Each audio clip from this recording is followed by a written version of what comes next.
अस्सलाम वालेकुम।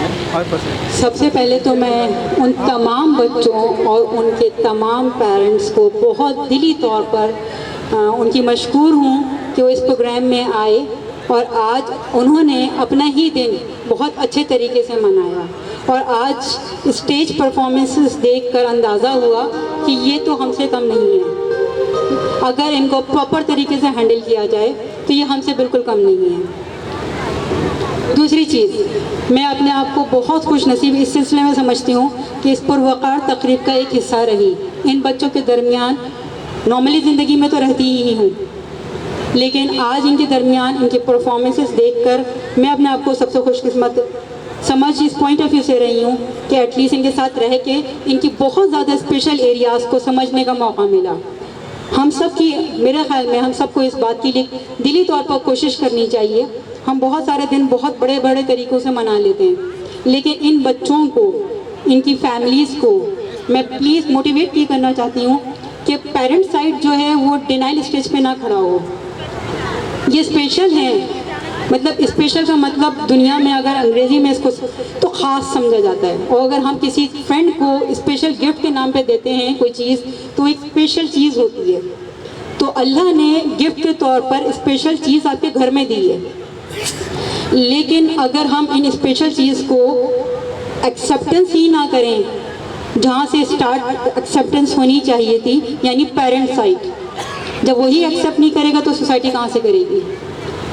अब आ जाते हैं हम सोसाइटी की तरफ। सोसाइटी अगर इन स्पेशल बच्चों को देखकर एक पहला वर्ड जो दिमाग में सबके आता है, बेचारा, मजबूर, ये दोनों ही चीज़ें दिमाग में नहीं आनी चाहिए। ना बेचारा हो ना वो मजबूर है। बस कुछ चीज़ें हमसे बहुत ज़्यादा ख़ास हैं और कुछ चीज़ें कुछ हमसे कम हैं। वो चीज़ें जो उनके पास हैं वो हमारे पास नहीं होती।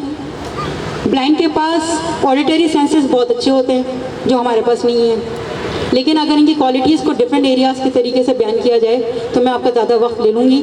मेरी कोशिश ये है कि हम इस प्रोग्राम के हवाले से मैं अपने आप को बहुत खुशनसीब समझ रही हूँ, क्योंकि इस बच्चों के परफॉर्मेंसेस देखकर मैं दिल से कहती हूँ कि ये हमसे बहुत ख़ास है। प्लीज़ पेरेंट्स इनको स्पेशल गिफ्ट अल्लाह का समझकर इसको एक्सेप्ट करें।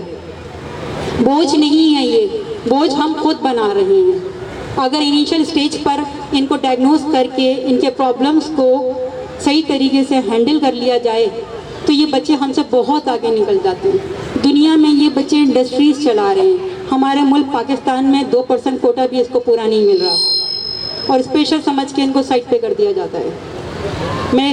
मेरी इस पॉइंट ऑफ व्यू से थोड़ी सी रिक्वेस्ट, जितने भी मौजूद हमारे चीफ गेस्ट आए हुए हैं उनसे प्राइवेट सेक्टर के अंदर भी, गवर्नमेंट के सेक्टर पे भी, फेडरल गवर्नमेंट से भी मेरी कुछ रिक्वेस्टेड है। पहली बात तो मैं अलहम्द वालों को बहुत बहुत मुबारकबाद देना चाहती हूँ तो उन्होंने एक बहुत बड़ा काम करा ये पार्क हासिल करके। कम से कम पाकिस्तान में बहुत कुछ बन जाता है, बहुत सारी चीज़ों को हाईलाइट हो जाता है, बहुत सारी कंपनीज़ को हाईलाइट कर दिया जाता है, उनके लिए बहुत बड़े बड़े मॉल्स और जगहें सिलेक्ट हो जाती हैं, लेकिन आज ये पार्क स्पेशल बच्चों के नाम से डेडिकेट किया गया। मैं इसकी बहुत बहुत शुक्रगुजार हूँ और मैं चाहूँगी कि डिफेंस वाले भी यहाँ आएँ, हमारे नॉर्थ वाले भी आएँ, गुलशन वाले भी आएँ, सब लोग आएँ। कोरंगी का मतलब ये सिर्फ कोरंगी के लिए नहीं है, पूरे पाकिस्तान के लिए। दूसरी रिक्वेस्ट मेरी उन तमाम मौजूद लोगों से है जो कि प्राइवेट सेक्टर के तौर पर यहाँ आएँ या फेडरल गवर्नमेंट की तरफ से आएँ या प्रोविजनल गवर्नमेंट की तरफ से आएँ। इस पार्क को डिसेबल या स्पेशल बच्चों या स्पेशल लोगों के पॉइंट ऑफ व्यू से बनाने के लिए बहुत सारी स्कीमों की ज़रूरत है। तो मैं समझती हूँ कि उस पॉइंट ऑफ व्यू से हमें हेल्प की ज़रूरत है, प्लीज़ सपोर्ट करें हमें। नंबर 2, स्पेशल बच्चों के पॉइंट ऑफ व्यू से, चाहे वो स्पेशल पर्सन है या चाइल्ड है, हम दो चीज़ों को मिक्स कर रहे होते हैं। मैं थोड़ा सा डिफाइन करना चाहूँगी यहाँ पर। डिसेबल पर्सन एक अलग चीज़ है, स्पेशल किड एक अलग चीज़ है। डिसेबल पर्सन दुनिया में आने के बाद अपनी ज़िंदगी के किसी भी हादसे की वजह से अगर कोई माजूरी का शिकार हो जाता है तो वो डिसेबल पर्सन है। लेकिन जो बच्चा God gifted by birth time के ऊपर ही प्रॉब्लम का शिकार रहा और फिर आगे पूरी ज़िंदगी वो स्पेशल रहा। अब जो डिसेबल पर्सन है जो किसी हादसे की बिना पर ऐसे हो गए, उनको तो गवर्नमेंट कहीं ना कहीं एडजस्ट कर देती है, लेकिन जो बच्चा गॉड गिफ्टेड तरीके से पैदाइशी तौर पर ही प्रॉब्लम में आया है, उनका कोई हिस्सा नहीं है। इन बच्चों के पॉइंट ऑफ व्यू से यहाँ पर बहुत सारी चीज़ें अरेंज करने की ज़रूरत है। व्हील चेयर का एक ट्रैक होना चाहिए प्रॉपरली, जहाँ इन लोगों को तकलीफ ना हो। नंबर 2, डायरेक्शंस के एरोज होने चाहिए, जिम्नेजियम का प्लान होना चाहिए, वॉशरूम्स, स्पेशली वॉशरूम्स बहुत डिज़ाइन करने चाहिए कि जहाँ ये लोग खुद इजीली अपने आप को हैंडल कर सकें। नंबर 3, मैं चाहती हूँ कि इन बच्चों के पॉइंट ऑफ व्यू से, स्पेशल बच्चों के पॉइंट ऑफ व्यू से, डिसेबल्ड पर्सन के NIC के बहुत इश्यूज़ मेरे डिपार्टमेंट में आते हैं। लोग मुझसे पूछते हैं कि हमें NIC नहीं मिला, उसकी बिना पर ये प्रॉब्लम आ रहा है। बच्चा स्पेशल है तो NIC की ज़रूरत पड़ रही है। तो नादरा से रिक्वेस्ट है कि प्लीज़ हमें NIC की कॉपीज़ के लिए या कोई स्पेशल नादरा कार्ड या NIC कार्ड वॉट एवर, वो कोई भी डिज़ाइन करा के जाए जो इन स्पेशल बच्चों को या स्पेशल पर्सन को अलग से आइडेंटिफाई किया जाए। गवर्नमेंट से रिक्वेस्ट है, प्राइवेट सेक्टर से रिक्वेस्ट है, तमाम फैक्ट्रीज़ एरियाज़, मिल एरियाज़ के पर्सन से रिक्वेस्टेड ये है कि प्लीज़ जो भी अपनी आप एम्प्लॉयमेंट दे रहे हैं उसमें 2 नहीं तो एटलीस्ट 5% तो हमें कोटा चाहिए। 5% कोटा। अब सवाल ये पैदा होता है कि जो भी इदारा इस चीज़ को हाईलाइट कर रहा है, ये आगे आने की कोशिश करता है, तो उनको एक टीम की ज़रूरत होती है। तो मैं रिक्वेस्ट करूँगी कि ऐसी टीम डिज़ाइन की जाए जो इन लोगों को असिस्ट करे कि कौन कहाँ किस डिसेबिलिटी के ऊपर काम कर सकता है। अगर ये टीम नहीं होगी तो जो भी कंपनी आके या प्राइवेट सेक्टर या गवर्नमेंट सेक्टर अनाउंसमेंट देता है एम्प्लॉयमेंट के लिए, तो खुद कंपनी असिस्ट नहीं कर सकती। फिर वो कॉल करेगी, लोग आएंगे और वो कि नहीं जी ये बंदा हमारे लिए मुनासिब नहीं है, ये काम नहीं कर सकता। तो कोई असिस्ट टीम हो जो डिज़ाइन करे ये सब चीज़ें और फिर वो फॉरवर्ड करे उन कंपनीज़ को और गवर्नमेंट सेक्टर को कि जहाँ ये लोग जाके एम्प्लॉयमेंट हासिल कर सकें।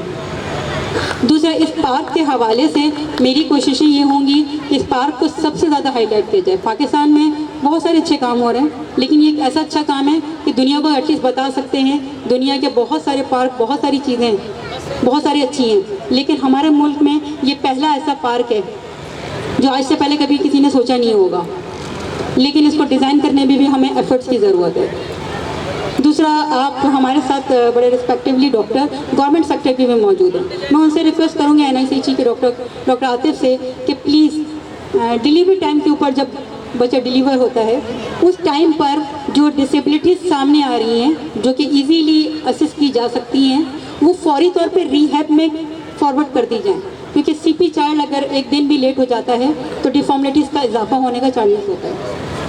मैं चाहती हूँ कि आफ्टर द बर्थ फौरी तौर पे जो डिसेबिलिटीज़ आ रही हैं वो rehab department, government, private sector को इन्फॉर्म किया जाए, जहाँ आके ये लोग इन बच्चों की हेल्प कर सकें। नंबर 3, कि अगर हम सबसे ज़्यादा इम्पॉर्टेंट चीज़ जो इस पूरी चीज़ के अंदर मुझे नज़र आई कि अगर हम इन बच्चों को वोकेशनल ट्रेनिंग, अगर बच्चा पढ़ नहीं सकता, मेंटली डिसऑर्डर का शिकार है, स्लो लर्नर, डेवलपमेंटल डिले है, अगर नहीं है तो क्या वो कुछ नहीं है या वो कुछ भी नहीं कर सकता? तो वोकेशनल ट्रेनिंग सेंटर्स का मुल्क भर में इजाफा कर दिया जाए। वोकेशनल ट्रेनिंग से, वोकेशनल का लफ्ज़ बहुत आसान लफ्ज़ों में डिफाइन कर दूँ, वोकेशनल का वर्ड्स हम हुनर सिखाना होता है। कोई भी ऐसा हुनर जिसको उसकी डिसेबिलिटीज़ को देखते हुए डिज़ाइन किया जाता है कि ये बंदा ये काम कर लेगा या ये बच्चा ये काम कर सकता है। अगर वोकेशनल हम सेंटर्स के इजाफा कर देते हैं तो बहुत सारे ऐसे बच्चे या ऐसे वालिदैन जो परेशान हैं कि मेरे मरने के बाद मेरे बच्चे का क्या होगा। आज वो 24 साल का, 25 साल का है और वो कुछ नहीं कर सकता, लेकिन कल यही बच्चा अगर कि जाके 2 रोटी कमा के ला रहा है तो मेरे ख्याल में माँ बाप को टेंशन नहीं होगी। उसके लिए हमें ना सिर्फ गवर्नमेंट की सपोर्ट की ज़रूरत है बल्कि प्राइवेट सेक्टर की है, क्योंकि आज हम यहाँ खड़े हैं तो अपने प्राइवेट सेक्टर की वजह से खड़े, गवर्नमेंट की सपोर्ट की नहीं। दूसरी चीज़ें, हमारी जितनी भी शॉपिंग मॉल्स हैं या प्ले एरियाज़ हैं, उसमें बहुत सारे पार्क्स बने हुए हैं, अलादीन हो गए, मुख्तलिफ एरियाज़ हो गए। यहाँ मुझे जो पर्सनली एक चीज़ का बड़ा शिद्दत से एहसास हुआ वो ये कि जब भी इन एरियाज़ में, जब मैं बाहर काम करती थी तो वहाँ ईज़िली मुझे मैं इन सब चीज़ों को एलिजिबल होती थी, बल्कि वो हमें वेलकम करते थे। आज हम किसी हाइपर मॉल में चले जाएं, किसी भी मॉल में चले जाएं और जिम्नेजियम में जाके स्पेशल बच्चों को जब हम एंटरटेनमेंट के लिए या इन्वायरमेंटल ट्रेनिंग प्रोग्राम के लिए लेके जाते हैं तो वहाँ पर आके थोड़ा सा प्रॉब्लम मुझे आता है, नहीं जी सॉरी हमारी चीज़ें ख़राब हो जाएंगी, नहीं ये तो स्पेशलिस्ट को तो नहीं है, या कोई किसी किस्म का डिस्काउंट नहीं नहीं, कोई डिस्काउंट नहीं है, किसी किस्म की फैसिलिटीज़ नहीं जी, कोई फैसिलिटीज़ नहीं है, तो हम कहाँ खड़े हैं। तो मेरी रिक्वेस्ट है, जो भी शॉपिंग सेंटर्स बनाते हैं, ये पार्क बना रहे हैं, जो बच्चों के प्ले एरियाज़ बन रहे हैं, वहाँ इन स्पेशल बच्चों को स्पेशली तरीके से ट्रीट किया जाए। बहुत शुक्रिया आप लोगों का। Thank you doctor Maria. Time बहुत हमारे पास मुख्तसर है, तो इसलिए प्रोग्राम्स को आगे बढ़ाना चाहूँगा और ये भी चाहूँगा कि जो हमारे मोअज़्ज़िज़ मेहमान गिरामी यहाँ मौजूद हैं, स्पीचेस के लिए आ रहे हैं, प्लीज़ वो टाइम को दोहराने का ख्याल रखें। तो मैं मुल्तमिस हूँ मीर अयाज़ हुसैन तालपुर साहब, deputy director social welfare departments हुकूमत सिंध से, कि वो आएँ और अपने ख्यालात का इजहार करें। आपकी भरपूर तालियों में मीर अयाज़ तालपुर साहब। इसके साथ ही दौराने स्पीच डॉक्टर साहिबा की एक और खूबसूरत शख्सियत हमारे दरमियान मौजूद हुई। फोकल पर्सन कोरंगी डिस्ट्रिक्ट एसमून भाई को खुशामदीद कहते हैं दिल की गहराइयों से, और इनकी समाजी एक्टिविटीज़ भी बहुत हैं। ये फोकल पर्सन कोरंगी डिस्ट्रिक्ट एसमून भाई को बहुत बहुत खुशामदीद कहते हैं। आपकी भरपूर तालियों में मीर अयाज़ हुसैन तालपुर साहब। अस्सलाम वालेकुम। मैं अपने सोशल वेलफेयर डिपार्टमेंट्स के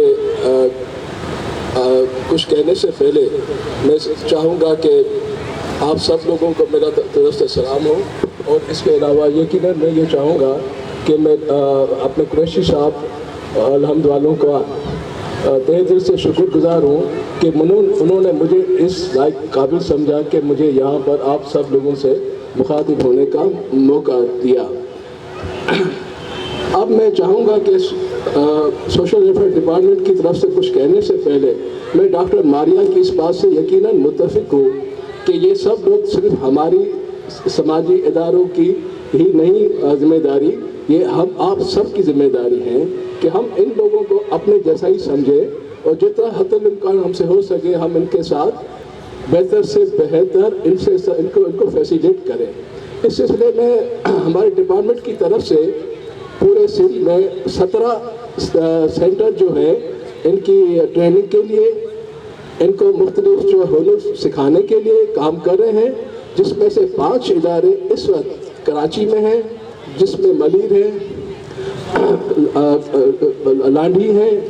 इसके अलावा जनाब सेंट्रल में इदारा हमारा काम कर रहा है, गुलशन इकबाल में इदारा हमारा काम कर रहा है, जहाँ पर हमारे इन खसूसी बच्चों के लिए मुख्तलिफ हुनर और स्किल्स ट्रेनिंग दी जाती है। और हम आगे इसके लिए और भी कोशिश कर रहे हैं कि इनके लिए एक ऐसा कोरंगी नंबर 5 में हमारा इस वक्त भी एक प्रोजेक्ट बन रहा है, अंडर कंस्ट्रक्शन है। इंशाअल्लाह ताला 2018 में ये कंप्लीट हो जाएगा। तो यहाँ पर हम कोशिश करेंगे कि इन स्पेशल बच्चों के लिए और लोगों के लिए, माजूरों के लिए हम बाकायदा इनको बोर्डिंग का भी इंतज़ाम करके दें और इनका फीडिंग का भी दें, ताकि इनको कार आमद शहरी बना सकें। इस सिलसिले में मैं आप सब लोगों से गुजारिश करूँगा कि चूँकि वसाइल हम वफाकी हुकूमत या सूबाई हुकूमत के इतने नहीं होते, तो हम कोशिश करेंगे कि आप सबको साथ लेके चलें। इस सिलसिले में सबको साथ लेके चलने की बात पे मुझे याद आते हैं अपने कुरैशी साहब अलहम्द के चेयरमैन साहब कि अकेला ही चला जाने में मंजिल मगर लोग साथ आते गए, कारवां बनता गया। कुरैशी साहब आप मेरे पुराने अच्छे वक्तों के भी साथी रहे और दौरे कलंदरी के भी साथी रहे, तो आप हमारा ये साथ इंशाअल्लाह ताला बैसियत सरकारी हैसियत में भी, बैसियत ज़ाती मीर अयाज़ हुसैन तालपुर की तरफ से भी आपको पूरी सपोर्ट मेरी तरफ से रहेगी। जब भी जहाँ भी यकीनन मैं आपके लिए हाजिर हूँ 24 घंटे। शुक्रिया, मेहरबानी।